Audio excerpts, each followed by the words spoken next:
హైదరాబాద్ నగరానికి సంబంధించినటువంటి జంట జలాశయాలు హిమాయత్ సాగర్, ఉస్మాన్ సాగర్ సంబంధించి చూడడానికి రావడం జరిగింది. గట్టి ఒక వర్షం కొడితే 5,000 క్యూసెక్ నీళ్ళు వస్తే 10 గంటల్లో ఇది ఓవర్ఫ్లో అయ్యేటువంటి అవకాశం ఉంటుంది. కాబట్టి ప్రభుత్వం తరఫున అన్ని రకాల జాగ్రత్తలు తీసుకుంటా ఉన్నాం. ఎక్కడ కూడా ప్రజలకు దీని పరివాహక ప్రాంతంలో ఇబ్బంది లేకుండా ఉన్న విధంగా అధికార యంత్రాంగం ప్రజలందరినీ అప్రమత్తంగా చేస్తూ ఉంది.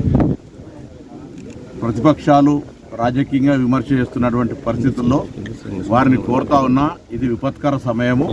మీరు కూడా వచ్చి ప్రత్యక్షంగా ఈ యొక్క ప్రజలు ఇబ్బందుల్లో ఉన్న వాళ్ళకి మీ పార్టీ తరఫున సహాయక చర్యలో పాల్గొనండి. రాజకీయ అసెంబ్లీ వేదికనో ఎన్నికలు వచ్చినప్పుడు చూసుకుందాం. ఇప్పుడున్నటువంటి పరిస్థితి ప్రజలు కష్టాల్లో ఉన్నారు. ఒకరు అమెరికాలో ఉండి, ఒకరు ఫామ్ హౌస్లో ఉండి, బయటికి రాకుండా ఉండి ట్విట్టర్ వేదిక విమర్శ చేయడం సరికాదు. ఈరోజు జరిగినటువంటి మరణాలన్నీ కూడా ప్రమాదవశాత్తు జరిగినాయి. ఎక్కడ కూడా ప్రభుత్వ నిర్లక్ష్యంతో జరిగినటువంటి కావు. వారిని కూడా ఆదుకోవడానికి 5 లక్షల రూపాయలు ఎక్స్గ్రేషియా ఇస్తా ఉన్నాం.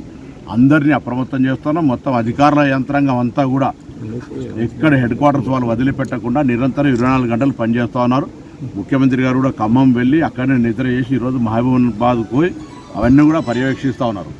మేము ఫీల్డ్ మీద పోతేనే పని అవుతుంది అనుకుంటే, లేకపోతే ఇంకోటి ఏదో మేము మీడియాకి చెప్తేనే పని అవుతుంది అనుకుంటే అది పొరపాటు, అపోహ టీఆర్ఎస్ పార్టీ బీజేపీ కూడా కోరుతున్నాం. ఇలా ఇంత పెద్ద విపత్తు జరిగింది. ఇన్ని ఎకరాల, లక్షల ఎకరాల నష్టం జరిగింది. 5,000 కోట్ల రూపాయల పైన నష్టం జరిగిందని ప్రాథమిక అంచనా వేస్తుంది. ఇది జాతీయ విపత్తుగా తీసుకోమని అడుగుతాను. తక్షణం అంచనాల తర్వాత అవన్నీ కూడా చేసే కంటే ముందు ఒక 2,000 కోట్ల ఆర్థిక సహకారం చేయమని చెప్పినాం. ఇప్పుడు పంట నష్టానికి సంబంధించిన ప్రాణ నష్టానికి, ఇతర ఆస్తుల నష్టానికి సంబంధించి కాక ప్రభుత్వ పంచాయతీరాజ్ రోడ్లు కావచ్చు, ఆర్ఎండ్బి రోడ్లు కావచ్చు, అనేక నష్టం జరిగినాయి. ఇది ప్రకృతికి సంబంధించి ప్రభుత్వ నిర్లక్ష్యం అని ఆరోపించేటువంటి అజ్ఞానులను అడుగుతాను. ఈరోజు ఇది గతంలో ఇటువంటి ప్రకృతులు వస్తే హైదరాబాద్ మునిగితే మీరు ప్రకటించినటువంటి అమౌంట్ కూడా ఇవ్వనటువంటి పరిస్థితి.